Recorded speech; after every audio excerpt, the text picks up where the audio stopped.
సరే, కథలో ఆ కీలకమైన ఘట్టం దగ్గరికి వెళ్ళిపోదాం. గత ఎపిసోడ్లో చూశాం కదా, అర్జునుడు కుప్పకూలిపోయి తన గాంధీవాన్ని పక్కన పెట్టేశాడు.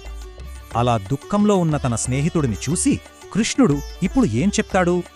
కాని కృష్ణుడు కోప్పడలేదు. అర్జునుడి కన్నీళ్లు చూసి ఒక చిన్న చిరునవ్వుతో మాట్లాడటం మొదలుపెట్టాడు. జ్ఞానిలా మాట్లాడుతున్నావు, కాని బాధపడకూడని వాళ్ల గురించి బాధపడుతున్నావు అన్నాడు. ఈ ఒక్క మాటతో అసలు సమస్యకు ఒక కొత్త కోణం చూపించాడు కృష్ణుడు. అశోచ్యానన్వశోచస్త్వం అంటే అసలు దుఃఖించకూడని దాని గురించి నువ్వు దుఃఖిస్తున్నావని. నిజమైన జ్ఞానులు బ్రతికున్న వాళ్లకోసంగాని చనిపోయిన వాళ్లకోసంగాని ఎవరికోసమో శోకించరు. అంటే మార్చలేని గతం గురించి, జరగాల్సింది జరిగితీరే విషయాల గురించి బాధపడటం అనవసరం. అర్జునుడి బాధ తన వాళ్లకోసం, మరి మన బాధ మార్చలేని గతం కోసం. కృష్ణుడు చెప్పేది ఇదే, మార్చలేని వాటిపై మన శక్తిని వృధా చేయొద్దని.